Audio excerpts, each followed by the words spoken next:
Hola, hola a todos queridos amigos, oyentes y seguidores y muy bienvenidos a un nuevo episodio de Historia en Podcast. Episodio 83 de esta sexta temporada on demand o 173 ya del acumulativo del total de episodios de Historia en Podcast. Este espacio maravilloso para aprender algo de historia mientras vamos haciendo otras cosas, no sé, caminando, haciendo ejercicios, paseando a la mascota, lo que fuera que estén haciendo del otro lado, y me pone muy feliz que cada vez esta comunidad vaya creciendo un poquito más. Y en este caso, bienvenidos a un episodio que me lo han pedido mucho y que con motivo de iniciar el próximo martes 8 de octubre nuestro nuevo curso sobre la Segunda Guerra Mundial, me pareció más que oportuno lanzar un tema que cuando se los cuento a mis estudiantes en secundaria, por ejemplo, quedan siempre con la boca abierta. No pueden creer que haya sido verídico, ¿no? La cuestión es que sí lo fue y hasta el día de hoy sigue generando cierta curiosidad y cierta pasión así, particularmente dentro del contexto de Segunda Guerra, pero lo que fue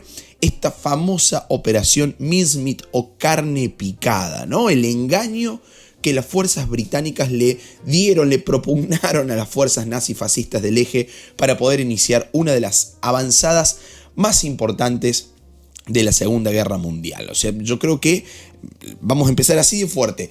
Muy probablemente Normandía no podría haber tenido la significancia que tuvo si no hubiera existido previamente esta operación Mincemeat o carne picada. Sí, ya lo sé, tiene un nombre medio raro, como todas las operaciones de la Segunda Guerra Mundial, ¿no? Pero esta particularmente guarda un atisbo de genialidad que realmente apasiona y causa una gran sorpresa. Pensar que con una jugada tan arriesgada se pudo cambiar verdaderamente el curso del conflicto bélico. Ahora, ¿qué fue la operación carne picada? Bueno, abróchense los cinturones porque hacia allá vamos nomás. Si la tuviéramos que definir, como para empezar desde el comienzo, como siempre digo, deberíamos decir que la operación Mincemeat o operación carne picada, como prefieran llamarla, fue en primera instancia un plan ideado por los británicos, ejecutado durante la Segunda Guerra Mundial, con el objetivo de convencer a los alemanes, al alto mando alemán, de que los aliados iban a invadir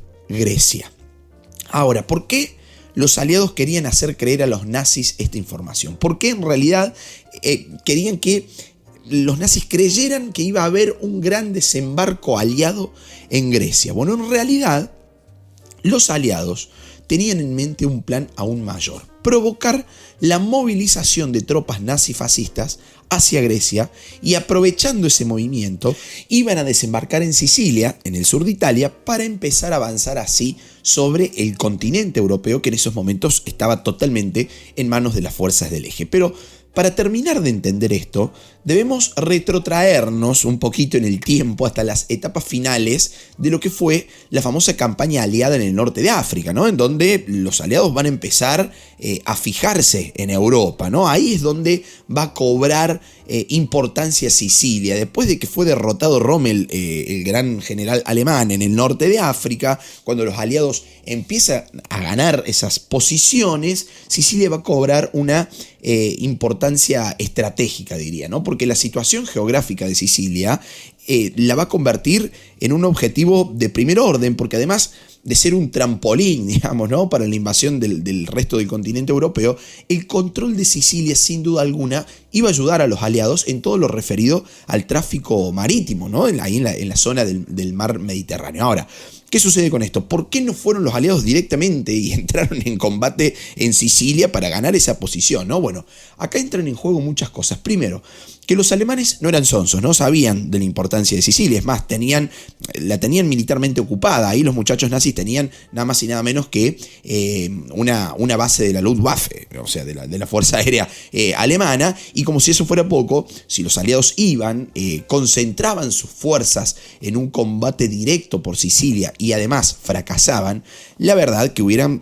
gastado una bala realmente cara en vano, ¿no? No hubiera sido un costo muy alto el ir directamente y probar suerte. Entonces tenía que idearse un plan mayor que permitiera engañar a los alemanes de forma que no concentrase sus fuerzas en Sicilia y se vieran así impedidos de rechazar la futura invasión, ¿no? Y ahí es cuando aparece la brillante idea de planear esta estrategia, ¿sí?, de plantar un cadáver con información falsa para que los alemanes movilizaran sus tropas a Grecia y dejaran desprotegida Sicilia e iniciar así el desembarco. La idea así contada parece menor, pero los detalles les aseguro que son increíbles. Atentos. Vamos por parte.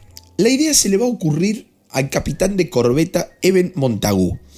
Montagu, que cumplía sus funciones como oficial de inteligencia, ¿no?, de inteligencia naval dentro del famoso Comité de los 20, un grupo que formaba parte del MI5, y se dedicaba al contraespionaje, a la desinformación, al engaño del enemigo, ¿no?, algo que fue una estrategia que fue muy usada durante la Segunda Guerra Mundial. Lo veremos nosotros en el curso que iniciamos en Historia en Podcast Academia el próximo martes 8 de octubre sobre Segunda Guerra Mundial exclusivamente. Si se quieren anotar, el link ingresan a nuestra página web, en el link que está en la descripción de este episodio, y ahí se inscriben. Bueno, Montagu retoma en realidad una idea anterior de Charles Cholmondeley, un capitán de la Royal Air Force, que pensó en algún momento del transcurso de la guerra lanzar un cadáver con un transmisor de radio, fingiendo que era un paracaidista, el cual no se le había abierto el paracaídas, no le había funcionado, con el objetivo de sembrar información falsa para los alemanes, ¿no?, de confundirlo. Bueno, en ese momento la idea no fraguó, pero Montagu la guardó. Dijo, me parece que estuvo buena esta idea, vamos a ver si la podemos hacer operativa en algún momento. Y este va a ser el momento. Montagu retoma la idea y la ve viable para engañar a los alemanes en Sicilia. Montagu toma la idea tal cual de Cholmondeley, pone a trabajar a su equipo para que viera la posibilidad de dejar caer un cadáver fingiendo ser paracaidista con información falsa para que los alemanes cambiaran de lugar sus tropas y se fueran a Grecia, ¿no? ¿Qué pasó? Pasó que los británicos sabían, los servicios de inteligencia británicos sabían que los alemanes no masticaban vidrio, como decimos acá, ¿no? Sabían que la información reservada, los paquetes de información reservada, no se enviaban en vuelos sobre el territorio enemigo, por obvias razones de que si derribaban al avión, la información caía en manos de quienes no debía caer, ¿no? Y de haberlo hecho así, claramente iba a ser tomado por los alemanes como una acción fingida, ¿no?, claramente direccionada a provocar la confusión, y eso no hubiera permitido que las tropas alemanas cayeran en la trampa. Debían morder el anzuelo, tenían que tragarse la carne picada. De hecho, ese fue el nombre en código de la operación, ¿no? Operación Carne Picada o mincemeat.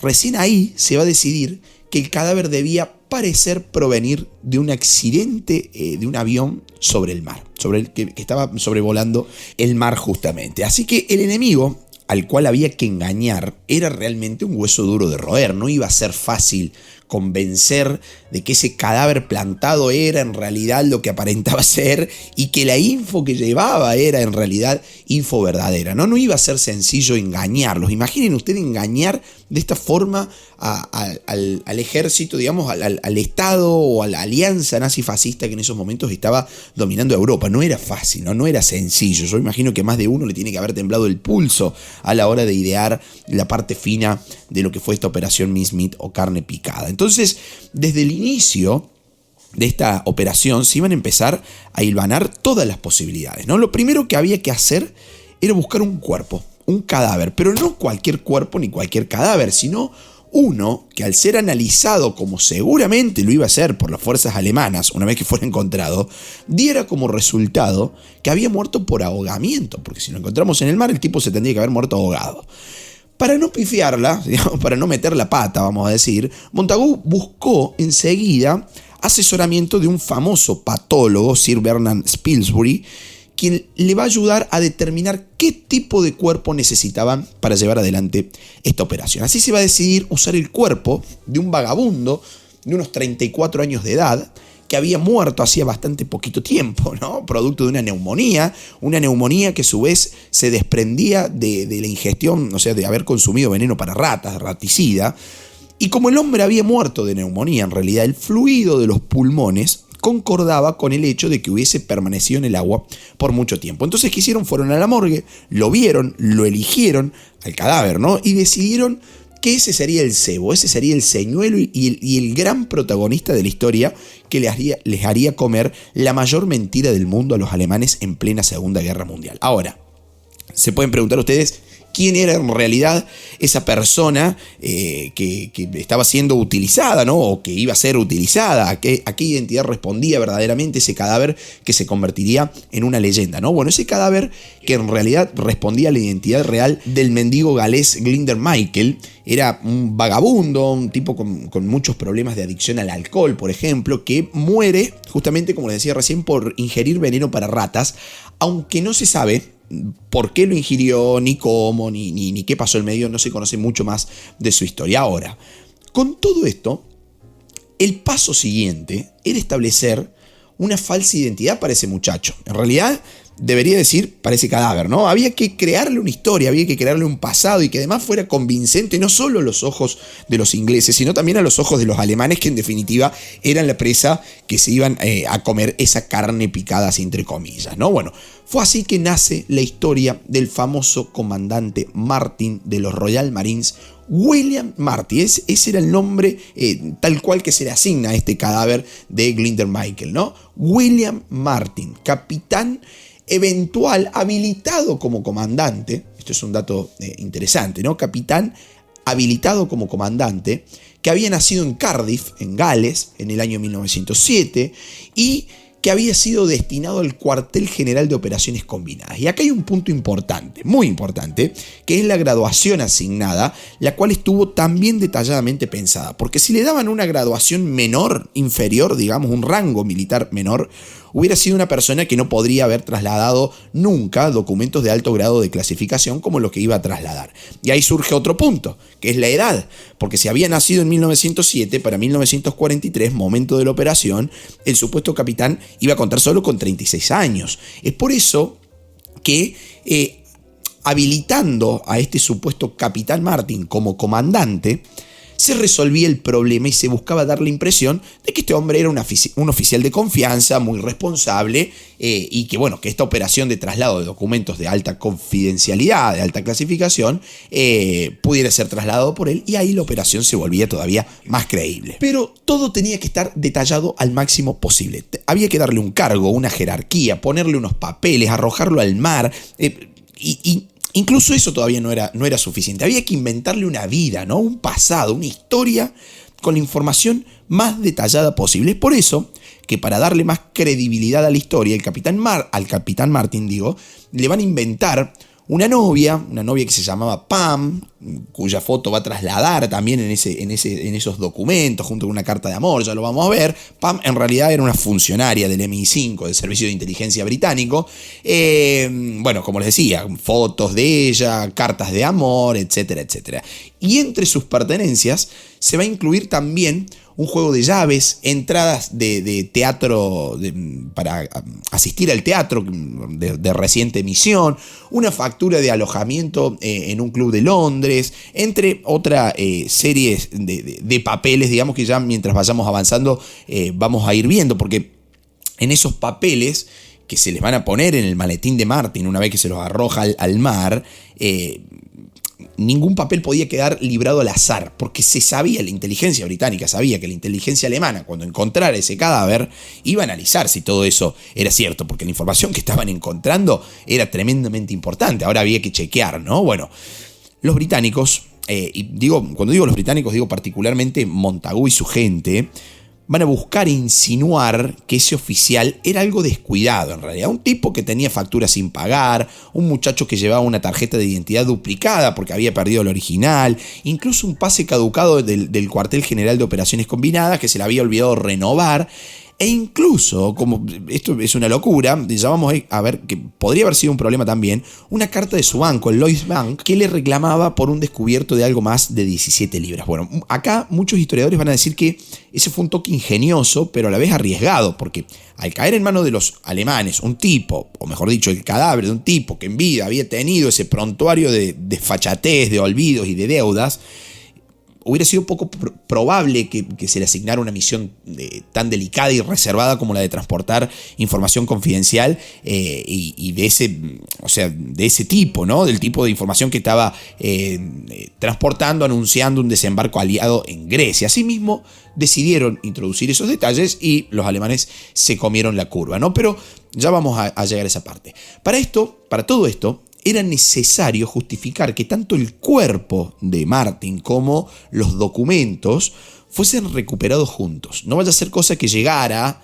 el cuerpo de Martin y no los documentos, o los documentos y no el cuerpo de Martin. Entonces, para eso, al cadáver de este comandante, comilla, Martin, se le iba a atar una cadena, ¿sí? alrededor de su gabardina, a la que iba a ir amarrado el maletín para dar la impresión de ser una persona que quería estar cómoda durante un vuelo largo, pero que además quería tener el maletín a mano todo el tiempo, indicando que era información muy importante y que él era responsable, que él era un oficial muy responsable.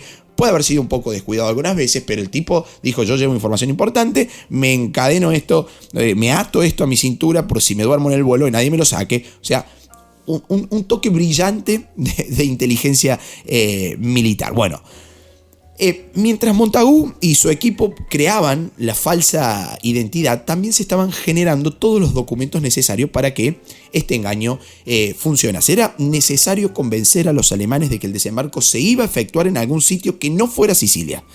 Porque recuerden que la idea era justamente desembarcar en Sicilia, y para eso había que lograr que los alemanes movilizaran sus tropas. Y atento a esto, porque viene una parte muy importante. Se va a empezar a fraguar la idea de presumir primero un ataque a Cerdeña, solamente como un paso previo, o sea, como el primer paso de un gran plan. Se invade Cerdeña, se va a establecer ahí una base para un futuro desembarco en el sur de Francia y a continuación sí efectuar un gran desembarco aliado en Grecia por los Balcanes. Esa era la gran estafa, ese era el gran plan que los documentos que transportaba el cadáver del comandante Martin debían llevar y debían decir. Y atención, porque acá viene un dato espectacular, porque los británicos, en lugar de sugerir directamente estos falsos planes por medio de documentos oficiales, decidieron ir por una vía más convincente aún. Una carta personal del teniente general Sir Archibald Knight, segundo jefe del Estado Mayor General Imperial, ¿no?, al general Sir Harold Alexander, comandante británico en el norte de África, donde se le decía, una especie de off the record, digamos, que habría potencialmente dos operaciones.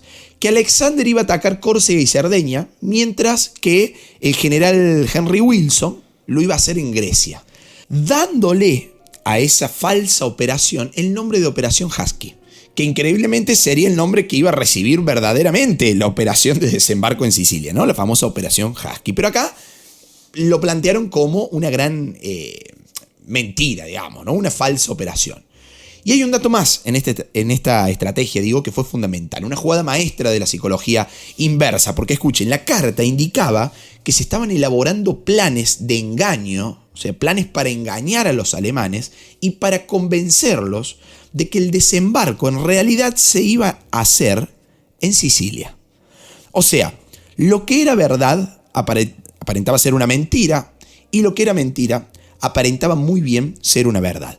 Y esto debía dar la impresión a los alemanes de que se estaban enfrentando a fuerzas realmente potentes, grandes, para efectuar dos grandes operaciones simultáneas, ¿no? Y que tendrían lugar lejos de Sicilia, obligándolos a dispersar sus fuerzas para enfrentarse a la amenaza. Y para resaltar el carácter sensible de la carta que iba a transportar el comandante Martin y establecer su cualificación al respecto, para viajar, digo, al norte de África y llevar esa información, Montagu incluyó otra carta de Lord Louis Mountbatten, jefe de operaciones combinadas, al almirante Sir Andrew Cunningham, comandante en jefe del Mediterráneo, ¿no? Ahí, bueno, Mountbatten decía que en realidad el comandante Martin era experto en operaciones anfibias, que Martin llevaba una carta demasiado importante para ser enviada por los canales tradicionales normales de comunicación, lo cual explicaba en cierta forma la necesidad tan repentina del vuelo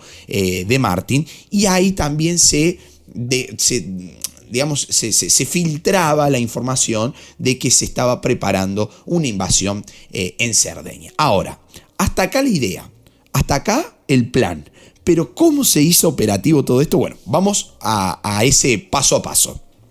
El comandante Martín va a ser puesto en un contenedor sellado, en un contenedor herméticamente cerrado, conservado en hielo seco y vestido incluso con su uniforme de Royal Marines. Cosa que el uniforme pareciera llevar un tiempo también en condiciones de deterioro, mojado, ahí estando en contacto con el agua, ¿no? Bueno, John Modendley y Montagu lo van a despachar hacia Escocia y ahí va a ser el lugar en donde embarcan al comandante Martin en el submarino británico HMS Seraph. Ahora, había que elegir bien el lugar en donde dejar el cuerpo en el mar. Y atentis a esto porque 19 de abril de 1943 el Seraph se hizo la mar y se marchó, como dice la canción de José Luis Perales, llevando al comandante Martin o al cadáver que simulaba ser Martin a bordo, navegando hasta una posición a 1 milla al sur de Huelva, en la costa española. ¿Y por qué Huelva? ¿Por qué España? Fácil, porque España, aunque oficialmente era neutral en la guerra, simpatizaba muchísimo diría, con las potencias del eje y estaba repleta de agentes de la inteligencia alemana. También se sabía que en Huelva había agentes alemanes muy activos y que tenían muy buenos contactos con las autoridades españolas. O sea, que el cadáver fuera a aparecer en las costas españolas con una información tan fuerte, iba a ser cuestión de minutos para que toda esa información llegara a las más altas esferas alemanas. Así fue que a las 4:30, a las 4:30 de la madrugada del 30 de abril del año 1943, el teniente de navío Jewell ordenó a toda la tripulación subir ese contenedor cerrado a la cubierta del submarino, subir a superficie. Y el tipo muy inteligente, antes de todo esto, le había dicho a su gente que iba a desplegar un sistema meteorológico, un sistema que era altamente secreto. Entonces le dice a todos, che, tienen que quedarse bajo cubierta. Y solamente va a reunir afuera, digamos, del submarino a sus oficiales y les explica ahí todos los detalles de la operación, exigiéndole mantener el secreto. Paso seguido, abren el contenedor, le ponen el chaleco salvavidas al comandante Martin, le atan el maletín con los documentos y pusieron suavemente el cadáver en el agua para que la corriente lo arrastrase hacia tierra. Yo contándolo me siento nervioso porque vos imagínate estar en esos momentos, decir, largamos esto y que sea lo que Dios quiera, digamos, ¿no? Esperemos que todo el plan funcione, que llegue a donde tenga que llegar, que lo lea quien tiene que leer, que se enteren quienes se tienen que enterar y que en definitiva se muevan las tropas de Sicilia, digamos, ¿no? Tirando en ese preciso momento un cadáver al mar. Hacia allá fue Martin, hacia la gloria, podemos decir, con la esperanza de que todo iba a resultar. Y una vez terminado ese proceso de dejar en el mar el cuerpo de Martin, Jewell, el comandante de navío, le escribe un mensaje al Comité de los 20 diciendo "Mission completed", o sea, se ha completado la misión carne molida o carne picada, como lo querramos traducir.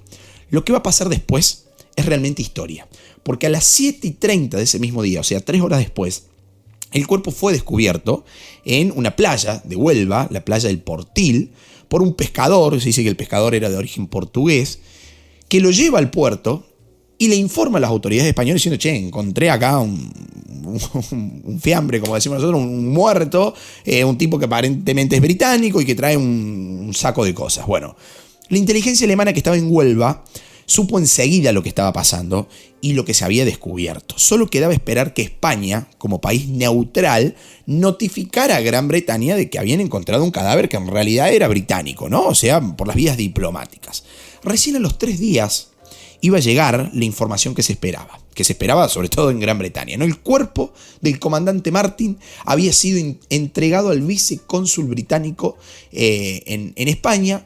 Iba a ser enterrado con honores militares el 4 de mayo en el cementerio de Huelva. El vicecónsul va a ser el encargado de reunirse con el forense Eduardo del Torno para que redactara el informe de muerte, ¿no? En ese informe se va a dictaminar que el cadáver de ese tal Martin había caído al agua con vida, que no tenía golpes, que había muerto ahogado, que el cuerpo estaba en el agua desde hacía entre 3 y 5 días. Fíjense que se estaban comiendo la curva absolutamente. El forense no va a ser, porque algunos van a decir, ¿por qué no le hacen una autopsia a ese cadáver? Bueno, el forense no va a hacer ninguna autopsia completa al creer que el comandante Martin era católico, porque llevaba al cuello una cadena con una cruz de plata, ¿no? Bueno, sabemos las cuestiones religiosas en Inglaterra y todo el anglicanismo, el protestantismo y todas esas cosas. Bueno, aparentemente este muchacho, Eduardo del Torno, el forense, dice, no, si este tipo es católico, no lo vamos a tocar. Eso incluso también fue un toque mágico de Montagu en el plan, colgarle esa cruz de plata, ¿no? Bueno, mientras tanto Montagu seguía haciendo operar el plan porque una vez recibida esa noticia, incluyó el nombre del comandante Martin en la siguiente lista de bajas británicas que fue publicada por el periódico Times, sabiendo que los alemanes la iban a leer para confirmar ese fallecimiento.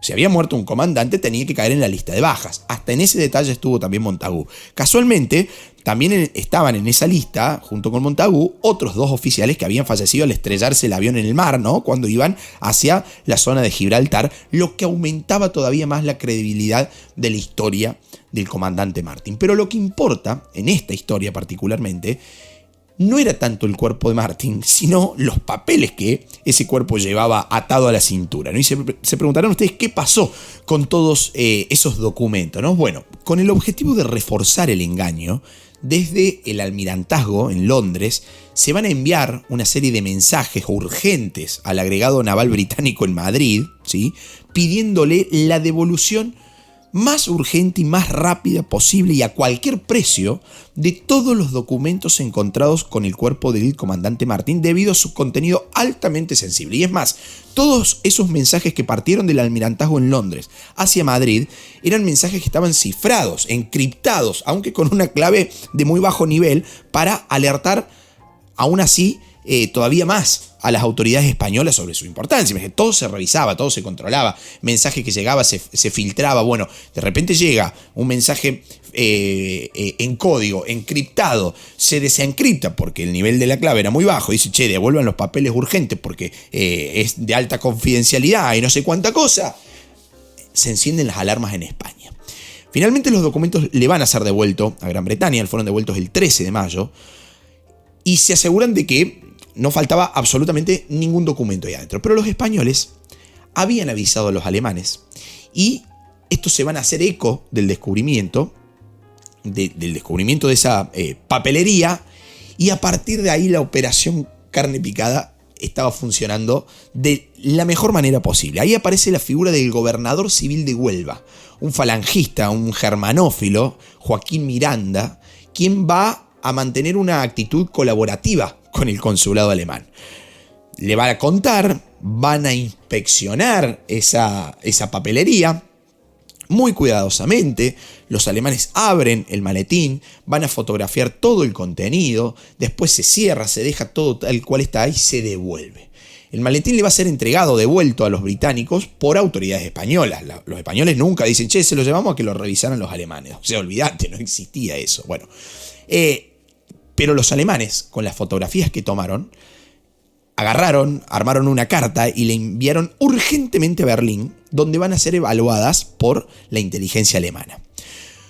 Cuando el cuerpo del comandante Martin se devolvió, fue devuelto, digamos, y se comprobó la documentación, los británicos vieron que la carta había sido leída y que había sido vuelta a guardar cuidadosamente, y según algunas historias, había un pelo dentro de una carta que Montagu puso cuidadosamente y ese pelo ya no estaba, se había movido de lugar. Entonces eso dictaminó que la carta se había leído. Esto era creer o reventar, digamos, ¿no? Imagínate estar en los pies de Montagu y decir, che, ¿habrán leído? ¿No habrán leído? ¿Qué hacemos? ¿Vamos a Sicilia o no vamos a Sicilia? Y bueno, se movió el pelo, no está más el pelito adentro de la carta, es porque los alemanes leyeron. O sea, es todo táctica, es una partida de ajedrez de mentalidades y de engaños y de espionaje y de contraespionaje, ¿no? Y de desinformación, si se quiere. Bueno, cuando los británicos creen confirmar que la carta había sido abierta, cuando todo eso se confirma, desde Londres se le envía un telegrama a Winston Churchill, que estaba por esos momentos en Estados Unidos, y ese documento decía solamente 3 palabras. Mismit swallowed whole. Se han tragado toda la carne picada. Por eso es la operación, ¿no? El nombre de la operación. Los alemanes habían entrado en la trampa, se habrían comido la curva, como decimos acá en mi país. Se decía que Hitler había quedado tan convencido de la autenticidad de esos falsos documentos que discrepaba con Mussolini, porque los tipos empezaron a hablar, che, mirá, van a desembarcar en Cerdeña, después se van a ir a Grecia y no sé qué, y Mussolini decía, no, en realidad Sicilia es más importante, es más probable que desembarquen en Sicilia que en Cerdeña y que ahí se vayan a Grecia. No, dice Hitler, tengo la posta, o sea, acabamos de encontrar una carta secreta de alta confidencialidad y no sé cuántas cosas que dice que van a desembarcar en Cerdeña y ahí se van a ir a Grecia. Hay que movilizar la gente que está en Sicilia. Discrepan entre ellos y Hitler va a insistir, ¿sí?, que todo lo que haga ruido sobre una posible invasión en Sicilia es una mentira, es parte de la trampa. Recuerden esto, ¿no? Cuando la verdad era mentira y la mentira era verdad, ¿no? Así fue que Hitler termina dando órdenes para reforzar Córcega, para reforzar Cerdeña, envía al mariscal Rommel a Atenas para formar un grupo de ejércitos fuertes en Grecia. Los buques patrulleros, los minadores, los dragaminas, todos van a ser asignados a Grecia, se sacan de Sicilia y se envían a Grecia. Pero quizás la decisión más crítica fue probablemente, el envío de 2 divisiones Panzer del frente soviético a Grecia, justo en el momento en que se estaban preparando para atacar a los rusos en la batalla de Kursk. Así fue que la operación Husky empezó el 9 de julio, cuando los aliados atacaron Sicilia por el sur. Pero los efectos de la operación Messerschmitt duraron todavía 2 semanas, porque los alemanes seguían convencidos de que ese desembarco en Sicilia, que ya ahora se estaba efectuando, era parte del engaño y que el ataque principal iba a ser en Cerdeña o iba a ser en Grecia. Y como resultado de toda esta operación, la conquista de Sicilia encontró relativamente poca resistencia y se va a terminar completando el 9 de agosto. Además, la caída de la ciudad de Palermo a mediados de julio provocó un golpe de estado que aparta nada más y nada menos que a Mussolini del poder el 27 de julio de 1943. Hasta acá, queridos amigos, parte de la historia más interesante de esta segunda etapa de la Segunda Guerra Mundial, ¿no? Porque después de esto vendrá Normandía y vendrá un operativo Tenaza sobre Berlín, ¿no? Con los soviéticos desde un lado, con el desembarco en Normandía, con los británicos desde el sur, desde Sicilia, desde Italia, desde la puntita de la bota italiana, para tratar de encapsular, de atomizar Berlín y hacer caer a uno de los regímenes totalitarios más tristes, más bochornosos de la historia de la humanidad. Hasta acá la historia que tuvo como principal personaje, escuchen esto, no se vayan todavía, que va a tener como principal personaje, este tal William Martin, cuya tumba aún está rodeada de misterios, porque existe la tumba del comandante William Martin en Huelva, una tumba, rodeada de misterios porque no se sabe si hay alguien ahí adentro o no, se han hecho algunas investigaciones, todo es un gran misterio en torno a su tumba. Lo cierto es que desde el momento de su entierro siempre hay flores frescas en la tumba de Martin. Recién en el 2002 se reveló el secreto de quién las colocaba, que era Isabel Naylor, hija de un obrero inglés que trabajaba en esa zona, que, este muchacho aparentemente le llevaba flores durante todos los fines de semana. Bueno, su hija siguió con esa tradición, entonces la tumba de Martin siempre decorada por flores. Bueno, la lápida del cementerio de Huelva lleva el nombre de William Martin, quien con su muerte salvó a miles de vidas y cambió el curso de la guerra. Algo así creo que dice textualmente, o parecido, ¿no? la lápida de la tumba. Y posteriormente se le añadió el nombre de Glinder Michael, que es la persona en realidad detrás de la historia de William Martin. En cuanto a Montagu, Ewen Montagu, por su participación en esta operación Messerschmitt, se le va a conseguir la Orden del Imperio Británico y en 1953 escribió un libro sobre la operación Messerschmitt que tituló El hombre que nunca existió. Recomiendo fuertemente su lectura, se encuentra, esto es un material viejo y está disponible en internet, si no cualquier cosa me contactan, y recomiendo fuertemente para terminar la película que se encuentra en plataformas de streaming que se llama El arma del engaño. realmente increíble para entender esta historia que hoy les acabo de contar. Queridos amigos, los invito entonces al curso de Segunda Guerra Mundial. Iniciamos martes 8 de octubre de 2024. Los espero siempre en Historia en Podcast Academia, en Historia en Podcast en nuestro Instagram, nuestra página web, que me siguen haciendo llegar temas, colaboraciones, donativos, aportes al canal. Gracias, infinitamente gracias por estar ahí detrás de un nuevo episodio. Y será hasta un próximo encuentro cuando la historia nos vuelva a reunir. Chao, muchas gracias.